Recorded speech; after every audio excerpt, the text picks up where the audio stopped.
Selamat malam buat teman-teman semuanya. Jadi seperti yang tadinya Anda lihat, itu bahwa saya akan live bersama Mas Terjun. Oke, Mas Terjun sudah hadir. Selamat malam, Pak Jun. Malam, Bang Medi. Gimana kabarnya ini? Iya, Alhamdulillah baik. Ini suara saya jelas ya, Pak Jun ya? Jelas-jelas. Jelas ya, oke. Oke, ini. Jadi tema kita malam ini itu, Pak Jun, tentang stop bayar pinjol itu apakah solusi yang tepat. Jadi ini yang mau kita bahas karena banyaknya pertanyaan dari teman-teman yang mana mereka ini selalu bertanya tentang ketidakmampuan atau ketidaksanggupan mereka dalam membayar gitu loh. Jadi kita mau ngangkat temanya apakah stop bayar pinjol ini adalah solusi gitu loh. Itu Pak Jun. Jadi nanti kita juga akan cari tambahannya di dalam pertanyaan teman-teman semuanya yang nanti ya.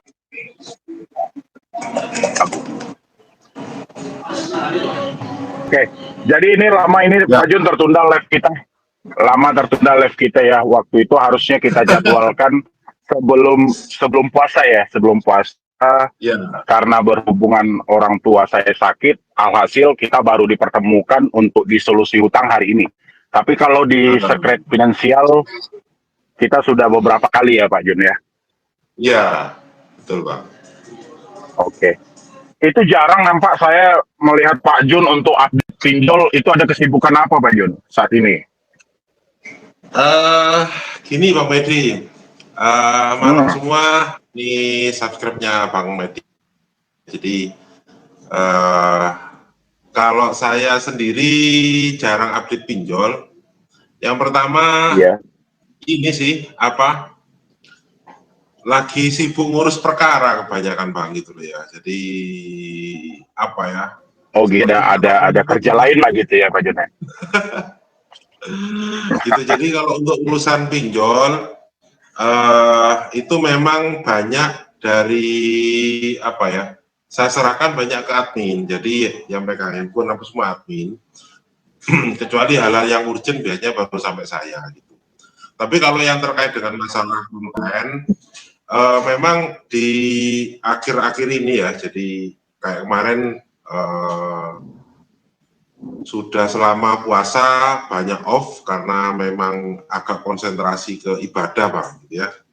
Itu kemudian ini ini baru beberapa 1-2 minggu ini baru on lagi ya, gitu Bang Medi. Makanya baru bisa nyapa Bang Medi juga kemarin. Gitu Bang Medi. Nah, tapi mungkin kalau yang di YouTube itu ada Secret Finansial sama Mas Terjun, itu mungkin sudah 1-2 bulan ini kurang aktif karena memang itu juga. Nah, belum sempat bikin konten juga Bang Medi. Nah, ini coba mulai minggu-minggu ini sudah mulai tak siapkan konten sih, konten lagi terkait dengan update pinjol.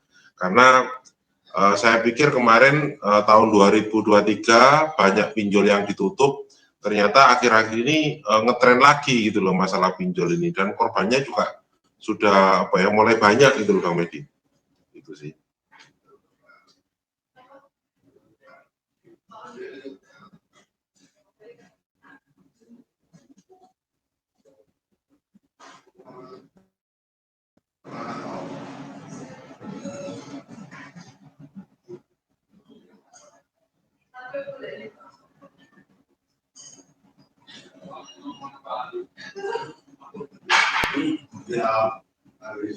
Ini nge-lag Bang Medi ya. Mohon maaf Pak Jun, ini kayaknya sinyal saya terganggu ini di sini.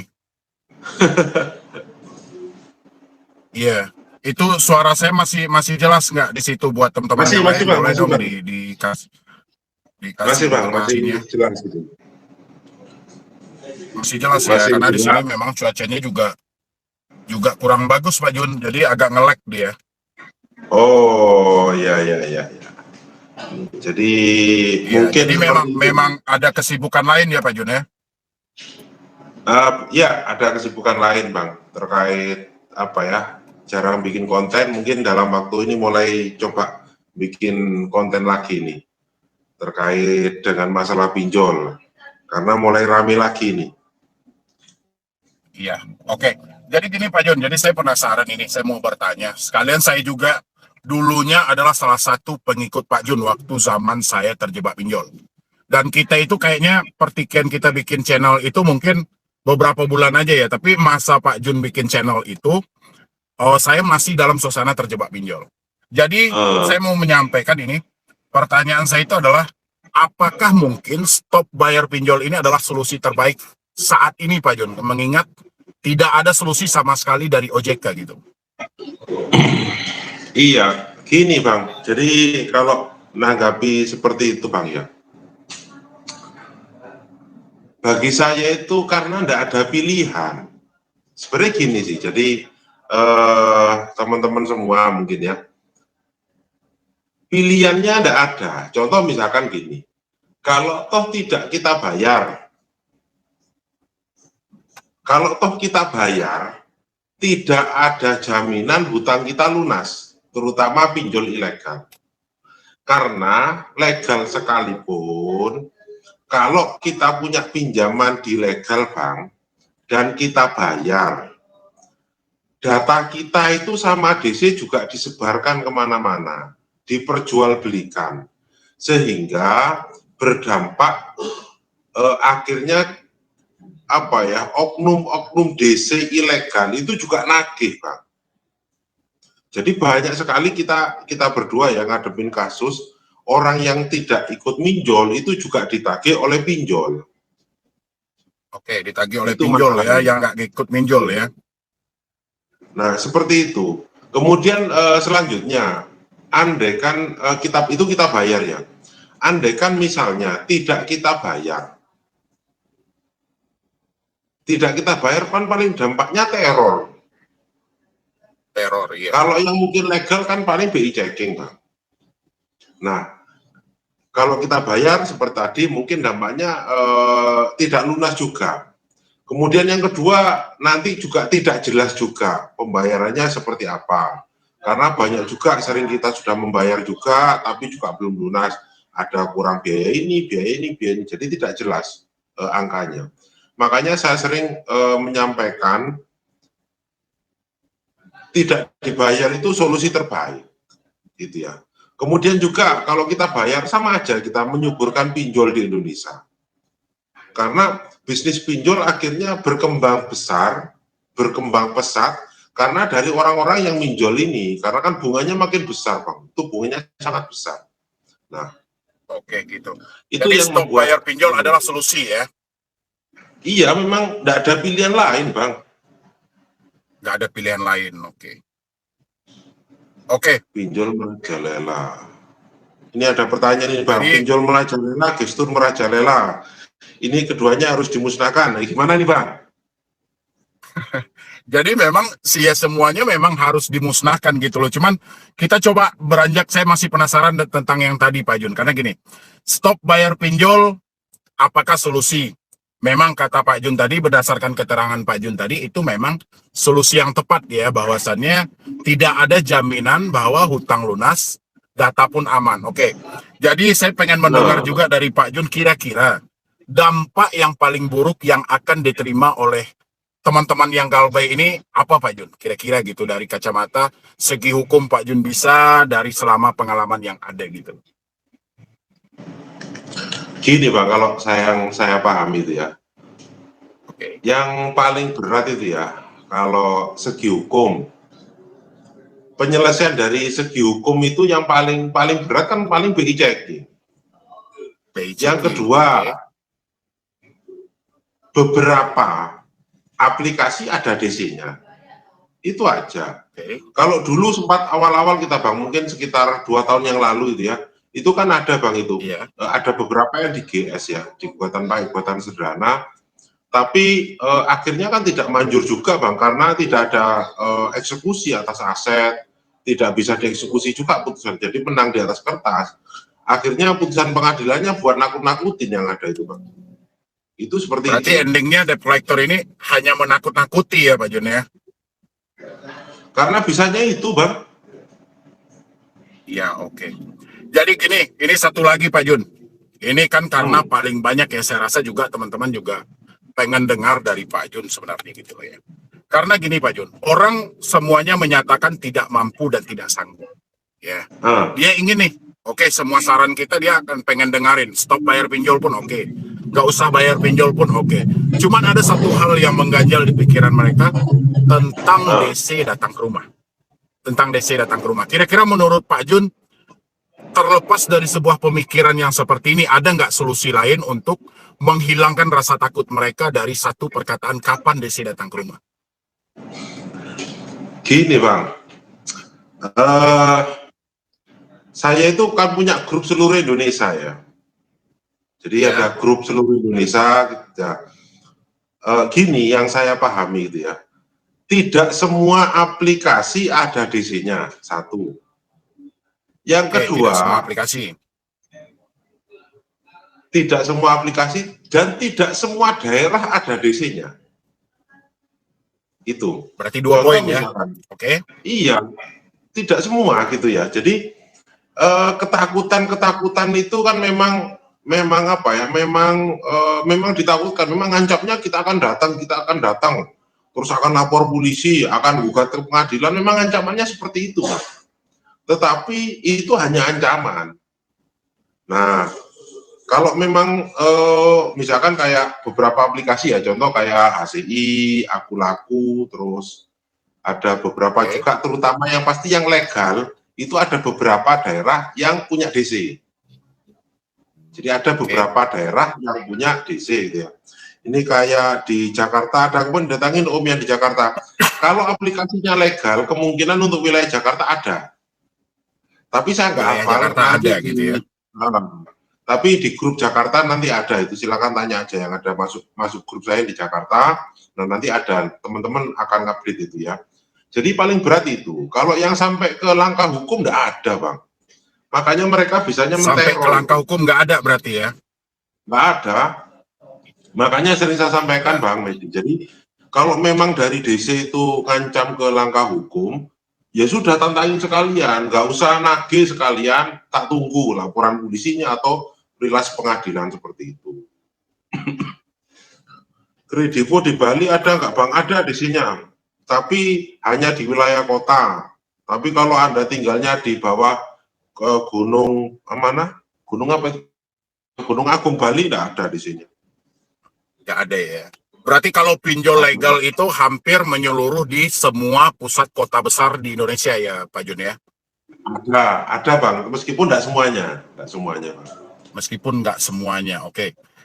Sejauh atau sesingkat pengetahuan Pak Jun, kira-kira debt collector yang paling sering ada di kota-kota itu?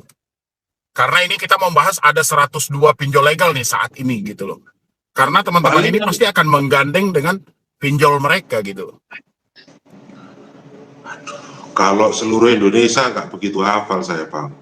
Yang hafal nanti admin. Mungkin di Pulau Jawa aja lah dulu Pak Jun, kayak di Jatim mungkin, di Jateng, di Jabar. Coba mungkin nanti ini Mbak, coba mungkin admin saya yang mungkin online coba minta tolong yang ada di Jatim yang bisa tahu kira-kira. Tapi kalau kayak beberapa daerah kayak Surabaya itu banyak, terus kayak ACI, Kredivo, terus apalagi isi cash itu random. Ada yang di random Bang, jadi ada berapa yang didatengin, ada yang enggak gitu Bang. Terus jadi random, ada yang kemudian kayak apalagi aplikasinya ya. Ini yang ditanyakan ini Kredivo, apa ini yang ditanyakan ya kata dia? Kredivo, KP random. KP ya, kredit pintar berarti Pak Jun ya? Iya, itu random. Terus yang kemarin dengan bank itu apa ya kemarin yang jadi legal terus ilegal itu ya? Shopee juga, ada random juga. Shopee random. Di random juga di kota-kota besar, tapi kalau Anda tinggalnya di level kabupaten jarang ada di sini. Tapi kalau misalkan ada di seputaran kayak misalkan Surabaya, Anda tinggal di Gresik, di Sidoarjo kan dekat dengan Surabaya, itu mungkin masih juga datang. Ya. Aku laku di Indramayu udah ada Bang, ya. Kredivo di Bali. Berarti sepanjang Gini Pak Jun, berarti sepanjang yang Pak Jun sampaikan tadi itu, kayak Kredivo, HCI, Akulaku, itu kan ini 3 pinjol ini kan lumayan besar nih. Dia lebih Iya. ke izin multifinance ya.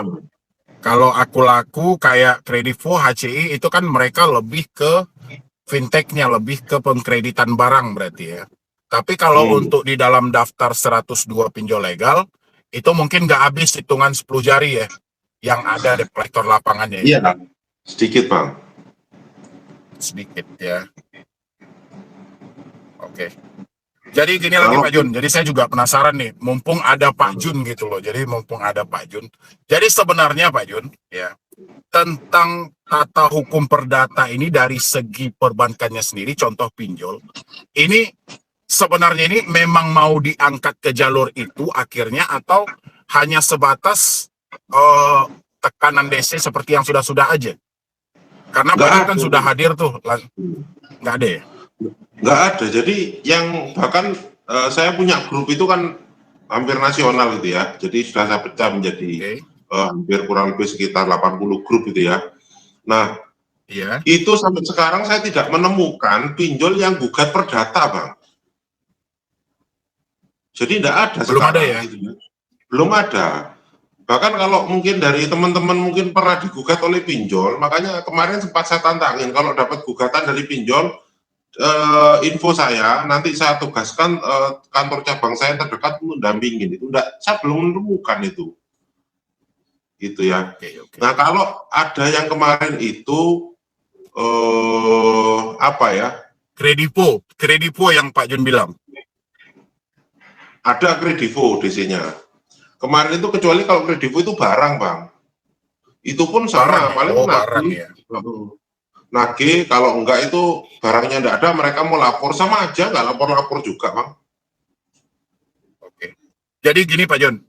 Jadi inti dari sebenarnya orang ini kan kadang nih mungkin sebagian sudah tahu ya tentang perdata itu apa tujuan dari perdata, dan sebagian lagi kan juga belum tahu, bahkan hukum perdata itu suatu yang menakutkan bagi mereka. Mungkin tujuan dari hukum perdata sendiri itu sebenarnya buat apa sih Pak Jun untuk One Prestasi Ya. itu?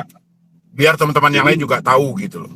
Gini teman-teman semua, jadi kalau perdata, inti dari perdata itu kan kerugian. Contoh saya dirugikan gitu ya, terus saya gugat karena tidak membayar gitu ya. Nah, kemudian ketika tidak melakukan pembayaran, kita digugat. Ketika kita digugat karena nggak bayar, maka saya jamin gugatannya pasti menang karena kita memang tidak membayar. Tetapi yang harus kita pahami terkait dengan pinjol, ini ya, tidak ada jaminannya, sehingga menangnya itu menang di atas kertas, Bang Medi. Jadi disebutkan Menang di atas kertas ya. Ahmad Junaidi dengan ini diperintahkan untuk membayar gitu. Tapi kan tidak ada yang bisa dieksekusi, Bang. Karena tidak ada anggunan gitu ya. Tidak ada agunan, tidak ada yang bisa dieksekusi. Kalau toh bisa dieksekusi kan harus melalui lelang untuk mengembalikan uangnya. Jadi tidak bisa dieksekusi. Meskipun Anda punya rumah sekalipun, kalau dalam somasi bahwa harta yang ada maupun yang akan ada itu akan dijadikan jaminan, iya, tapi penjaminannya harus lewat notaris, gak bisa langsung seperti itu. Dan itu pun harus lakukan eksekusi. Biaya eksekusi nggak harus nyampe, dilakukan ya. Iya, puluhan juta harusnya Bang biaya eksekusi itu, Bang. Nah, itu. Berarti kesimpulan dari perdata sendiri itu hanyalah pengaturan hak per individu lebih jelas lagi ya antara kreditur dan si debiturnya ya Pak Jun ya. Nggak ada Bang, nggak susah untuk dimenangkan. Memang secara hukum kita salah karena kita nggak bayar, gitu ya. Tetapi prosesnya nggak mampu Bang.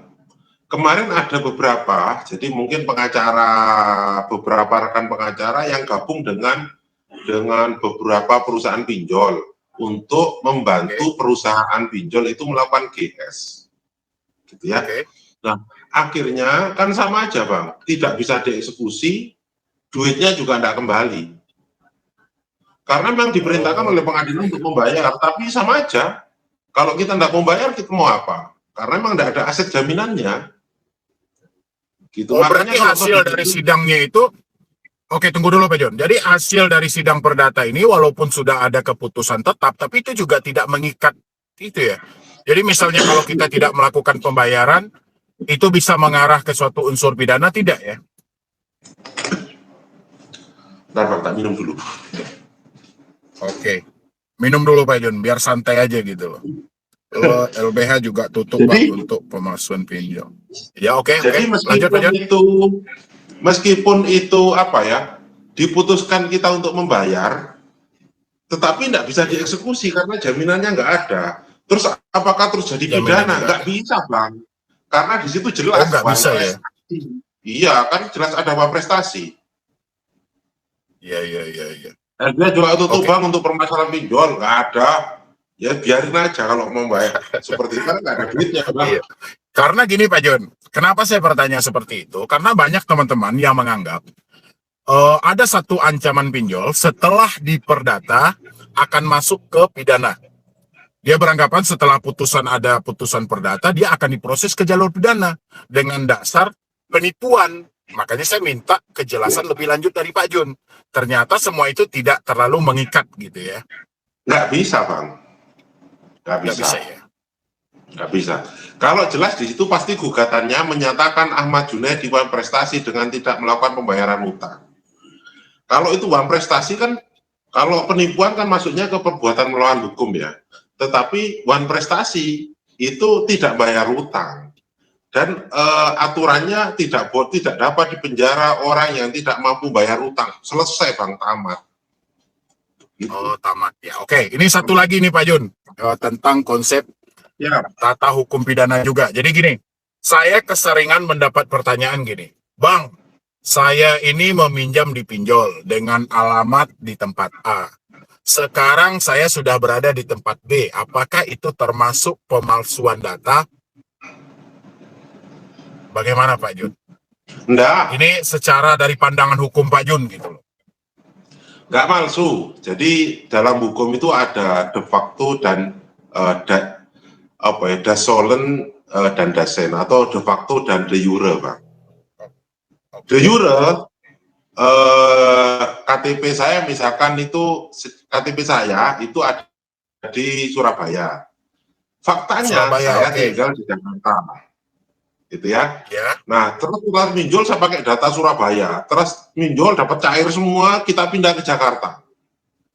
Apakah saya kemudian menyatakan pemalsu? Nggak bisa, Pak. Karena proses pindahnya legal. Jadi proses pindahnya kan legal, Pak. Kan saya boleh pindah seluruh Indonesia gitu ya. Contoh, kita tinggal Surabaya, kebanyakan utang, akhirnya pindah ke kita keluar pulau nih ke Balikpapan, cari kerjaan di tempat, terus apakah menipu? Nggak nipu. Ya. Nah, ada beberapa Bang, mungkin kalau kita tahu ya, kemarin itu ada Gonik ya. Ya. Gonik itu ya, goyang nik, kan gitu. Jadi ada beberapa itu dari teman-teman ya, itu kan melakukan Gonik. Jadi niknya itu diedit sama mereka untuk pinjol. Apakah itu masuk penipuan? Masuk, tapi bukan penipuan. Maksudnya nanti penipuan, pemalsuan, iya. Tetapi Bang, sampai sekarang meskipun para pemain Gonik sekalipun, saya belum menemukan yang dilaporkan polisi. Kenapa kok seperti itu? Karena yang bisa mainan Gonik itu adalah aplikasi ilegal.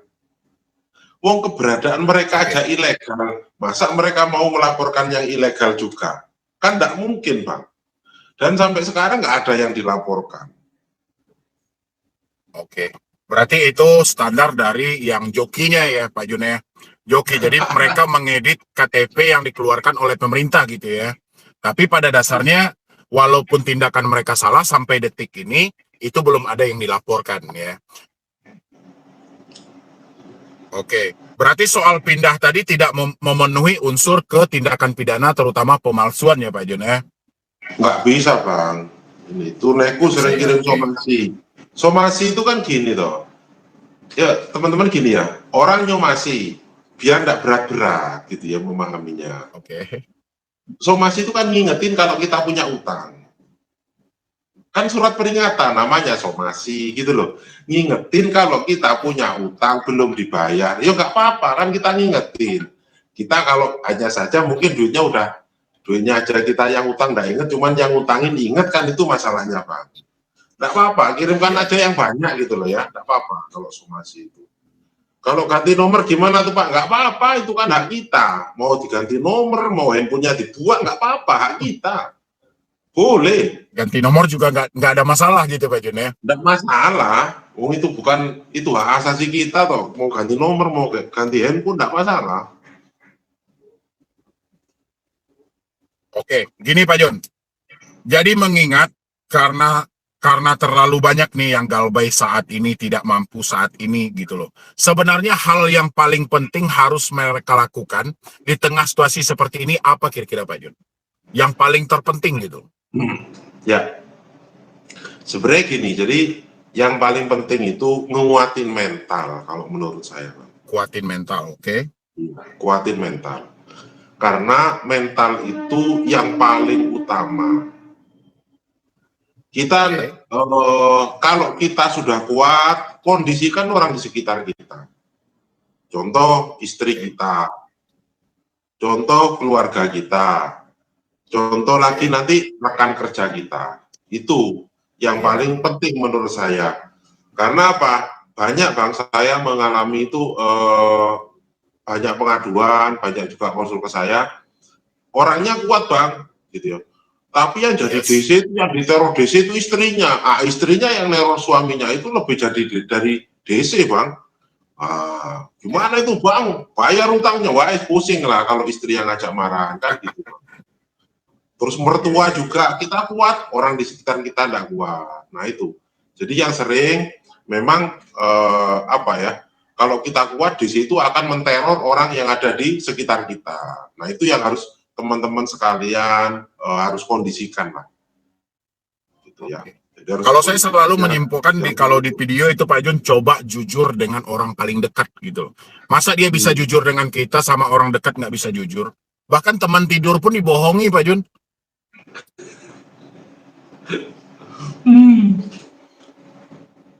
Oke, ini lagi Pak Jun, ini juga menarik ini sebenarnya karena kebanyakan teman-teman ini juga agak sulit ya untuk memahami tentang Undang-Undang ITE. Dia bertanya gini, bisa nggak DC kita tuntut balik? Sebenarnya bisa, cuman teman-teman Bayangkara nggak mau. Itu loh masalahnya Bang. Kita sudah teriak-teriak berapa tahun Bang, tapi ternyata nggak mau. Kalau toh mau, yang kena itu DC, hanya operator lapangan, tetapi aktor intelektualnya lepas terus. Nah itu loh masalahnya. Jadi yang kena hanya DC-DC-nya aja Bang. Itu pun hukumannya cuma 3 bulan, 6 bulan ya Bang. Habis itu keluar lagi. Itu loh masalahnya Bang. Jadi tidak ada efek jerah. Dan itu pun mungkin hanya 1% di antara 100 Bang. Oh gitu ya Pak Jun ya. Tapi ya benar juga ya. Ketika saya juga ada tuh melaporkan debt collector ke Polda Metro Jaya. Tapi pihak si pinjolnya itu malah memberatkan kepada si DC-nya. Bahwa mereka berkilah bahwa SOP mereka tidak seperti itu. Sekarang kan masih ada tuh yang sedang ditahan gitu. Jadi mereka memang pandai untuk melemparkan diri gitu loh. Jadi dia lempar batu udah sembunyi tangan gitu. Padahal ini kan ada tekanan dari mereka juga gitu kan. Kalau saya lihat sebenarnya pinjolnya itu tahu Bang kelakuan DC-DC itu. Cuman kendalanya mereka harus mengamankan diri dengan menyatakan tidak tahu Bang perilaku DC seperti itu. Waktu saya pernah kemarin ada juga dari DC juga yang bergabung ke saya, itu saya interogasi, memang mereka tahu, bahkan memang disuruh seperti itu. Tetapi ketika memang diproses, ngelak itu Bang. Nggak seperti itu. Ngelak ya, walaupun ada aturan OJK yang jelas bahwa ada 3 larangan yang tidak boleh dilakukan debt collector ya. Iya, sama aja Bang. Yang kena kan debt kolektornya Bang. Oh gitu. Oke, Iya, jadi ini kita nah, tingkatkan Pak Jun ya. Saya penasaran ini, menurut pandangan Pak Jun, sebanyak itu aturan OJK sampai detik ini, sebenarnya kayak mana sih filosofi OJK membentuk suatu aturan itu, dan aturan mereka dia tahu bahwa aturan itu tidak ditaati di lapangan gitu loh. sebenarnya gini Bang. Hmm, Eh aturan OJK banyak, tetapi kok tidak banyak, ditaati kan itu banyak jadi masalah. Makanya Bang, iya, sebenarnya saya sendiri Bang, iya, di sini tanda tanya kenapa OJK itu tidak menertibkan pinjol. Itu harusnya oke, OJK itu bisa Bang. Saya kasih clue. Beberapa waktu yang lalu saya punya seminar, saya ada oke, kayak multi level atau seperti apa, itu saya upload 2 minggu aja udah dipanggil Bang sama OJK. OJK tahu di mana orang itu, alamannya di mana, IP address-nya berapa, OJK tahu Bang. Gitu ya. Jadi iya, menurut saya sebenarnya OJK itu Bang tahu permainan pinjol itu semua. Tetapi OJK tutup mata, itu bagi saya. Makanya di sini menurut saya ya OJK-nya tutup mata Bang. Saya nggak tahu urusannya kenapa.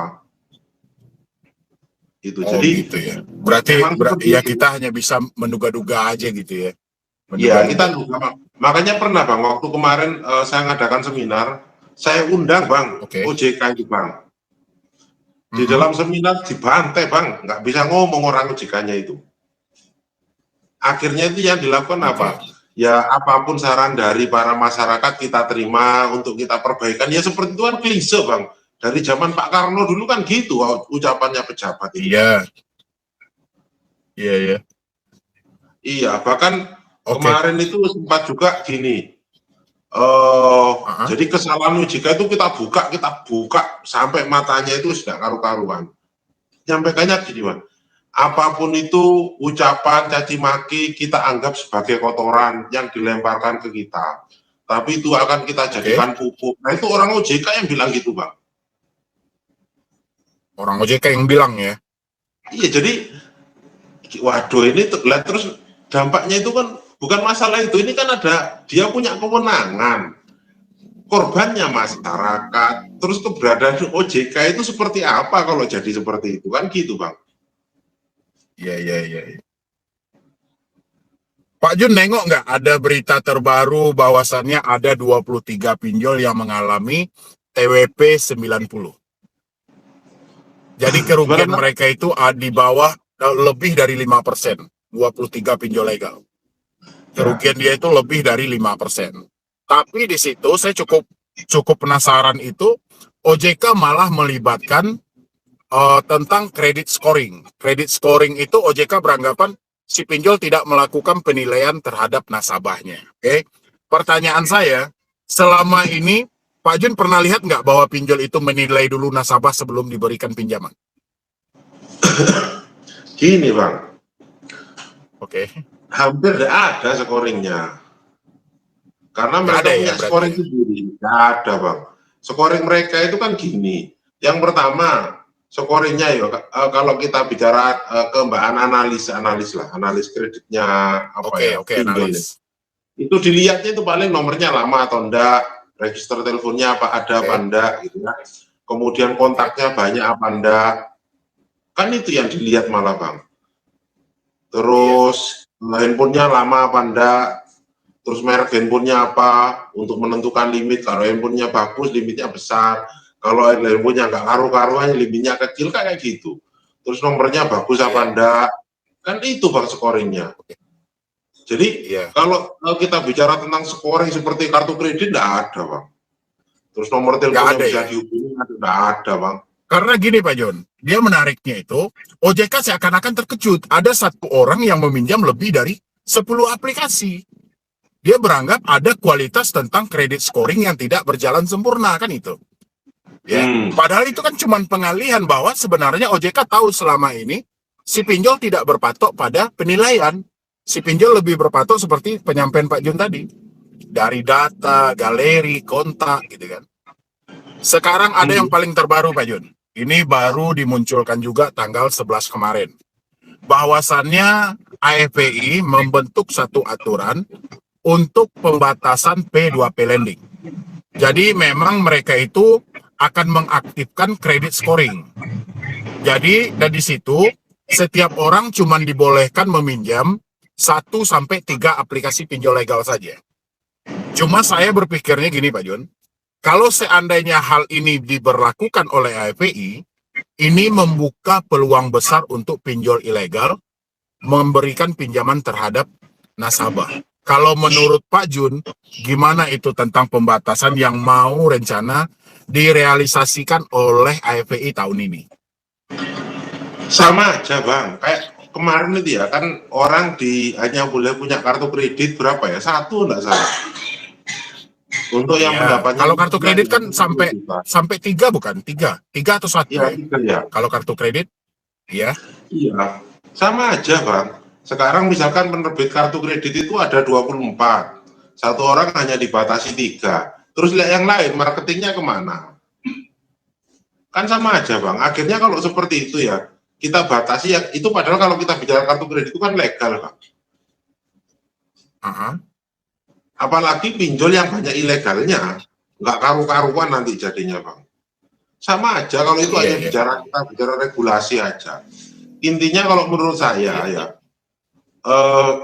apapun regulasinya, selama OJK melempem kayak gini, hancur Bang. Karena polisi itu akan gerak kalau ada OJK. Jadi polisi tidak akan gerak kalau nggak ada laporan dari OJK. OJK-nya Bang yang nggak bener ini Bang. Oke. Dan kemarin juga OJK memposting tuh bahwasannya selama sebelum Ramadan sampai Lebaran, SWI telah memblokir 155 nama pinjol legal. Kalau saya sih nama pinjol ilegal ya. Nama pinjol ilegal, bukan pinjol ilegalnya gitu. Namanya yang diblokir. Karena sampai detik ini Pak Jun, saya itu mencari tidak ada manfaatnya di balik pemblokiran yang terjadi. Justru yang diblokir itu hanya namanya, besoknya dia ganti dan mereka tetap aktif kok seperti biasa gitu loh. Makanya nggak ada bangganya gitu loh dengan pemblokiran yang terjadi gitu Pak Jun ya. Oke Pak Jun, ini yang terakhir ini mungkin karena waktunya juga nggak terkejar ya. Oke, jadi sebenarnya apa sih yang harus dilakukan oleh teman-teman ini setelah mereka menyatakan tidak mampu dan tidak sanggup bayar, selain memperkuat mental mereka? Menurut saya gini Bang, yang dilakukan apa yang paling penting, kuatin mental. Yang kedua belajar Bang. Belajar dalam artian contoh dia, belajar hukum praktis tentang masalah utang ini Bang. Jadi contoh tentang masalah bisa apa enggak sih orang enggak bayar utang itu dihukum, itu bisa apa enggak? Juga termasuk kayak defend, karena beberapa saya menumpang kemarin Bang, saya melaporkan DC juga, karena ketika nggak bayar, DC itu minta TV Bang. Udah TV-nya jual aja, minta TV. Nah, TV-nya begitu diangkat sama dia, sama DC itu Bang, mau dijual untuk bayar bunga Bang, sama biaya tagihan. Nah, mendasari itu kemarin, karena yang ngangkat orangnya dari keluar Bang, bahkan bertemu dengan pembelinya. Nah, yang kedua, kemarin dia datang itu kemarin minta kulkas. Nah, kulkasnya karena berat Bang, tak suruh angkat sendiri. Dah, nanti kalau DC-nya datang, suruh angkat sendiri karena kulkasnya. Jadi DC-nya mengeluarkan Bang dari rumah, diangkat pakai pickup, dibawa ke tukang kulkas, dijual Bang. Mendasari itu kemarin tak suruh lapor Bang. Tapi orangnya nggak mau lapor. Suruh lapor. Lapor dan dilaporkan. Ya karena pemerasan Bang itu Bang. Wong ini utang pinjol kok nggak ada jaminannya, kok minta TV, minta kulkas kan gitu. Terus maksa agar... Itu sering terjadi loh Pak Jun. Itu sering terjadi. Saya dapat videonya itu dikirimin oleh si debetur. Padahal kalau saya rasa ya hari itu juga bisa diteriakin maling kan, tapi orang ini lebih memvideokan dulu dan segala macam gitu loh. Padahal setelah di video langsung ke polsek dan segala macam, tetap ditangkap orangnya gitu loh ya. Berarti memang kesimpulannya tidak ada kaitannya ya dengan barang-barang yang ada di rumah ya Pak Jun ya. Tidak ada. Jadi kalau seperti itu, kemarin akhirnya kita laporkan, kembalilah kulkas, TV dan sebagainya. Malah dapat 2 kali lipat Bang. Oh gitu ya. Nah, itu. Jadi belajar tentang hukum yang dari hukum praktis tentang masalah Oke. utang. Nah, ini juga ada solusi utang, nah, punya Bang Medi. Di channel saya juga ada Master Jun.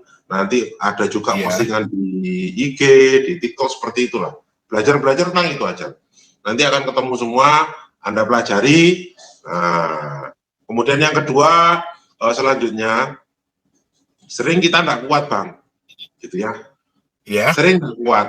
Nah, selanjutnya saran saya setelah Anda belajar, gabung dengan komunitas. Karena di komunitas itu, di pinjol itu kan kita banyak kehilangan teman, Bang. Tetapi di komunitas itu kita akan merasakan teman yang senasib. Sehingga akan menguatkan Menambah kita. keluarga baru gitu ya. Menambah keluarga baru, Pak.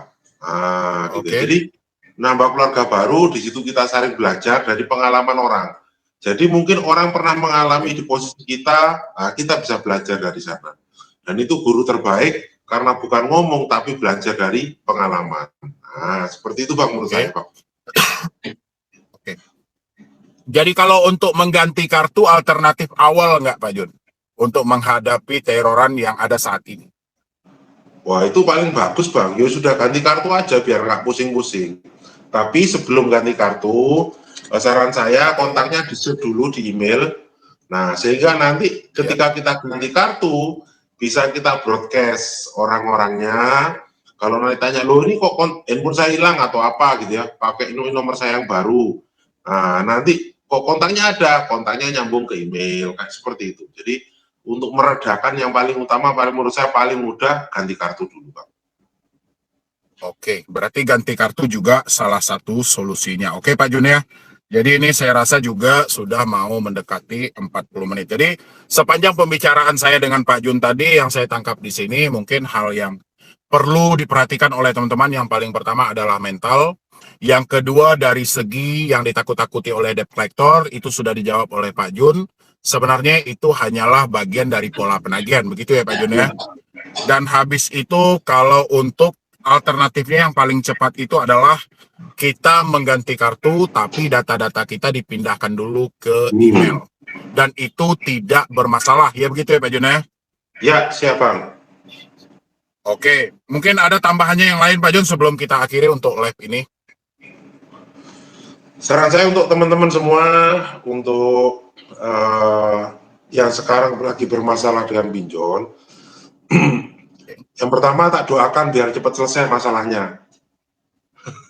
Oke. Karena apapun itu kan kita dalam kondisi terpuruk, terus kita mungkin selama ini minjol juga enggak tahu kalau kita akan dapat teror seperti itu ya. Kemudian selanjutnya memang ada korban karena mungkin akan tersebar data dan sebagainya, Anda akan dipermalukan. Tetapi itu hanya sementara.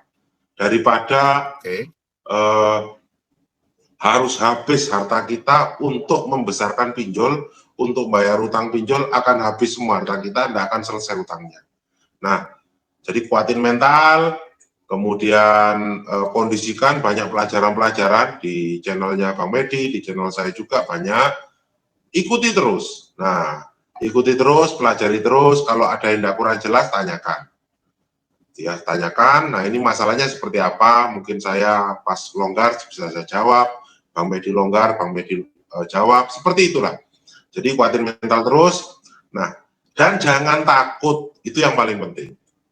Jangan takut. Saya Bang Medi sudah mengawal masalah pinjol ini sudah sejak 3 tahun, tidak salah, 3 tahun, 3-4 tahunan lah, gitu ya. Dan tidak ada masalah kronis terkait dengan pinjol. Yang membuat kronis adalah orang yang tidak mampu menghadapi. Banyak yang bunuh diri. Karena apa? Tidak mampu menghadapi terornya. Padahal kalau kita bicara tentang nilai, yang nilainya lebih besar, ratusan kali, ribuan kali dari utang-utang teman-teman semua, itu banyak. Dan mereka masih sehat walafiat sampai sekarang. Masih baik. Gitu ya. Jadi, saran saya, tadi, seperti tadi ya, kuatin mental kita, terus kondisikan orang-orang sekitar, sehingga nggak usah takut. Teman Anda banyak, solusinya juga banyak. Mungkin seperti itu Bang, yang paling penting Bang ya. Oke, oke. Jadi seperti itu ya dari Pak Jun ya, semuanya ya, dari teman-teman semuanya. Jadi kesimpulan dari live kita malam ini adalah stop bayar pinjol apakah solusi? Ternyata stop bayar pinjol adalah solusi yang tepat ya. Memang semakin kita bayar, memang tidak ada akhirnya. Oke, Pak Jun, terima kasih banyak atas waktunya yang telah Terima kasih, diberikan Budi. kepada saya ini. Perdana Pak Jun muncul di solusi utang setelah sekian tahun lamanya ya gitu ya. Oke.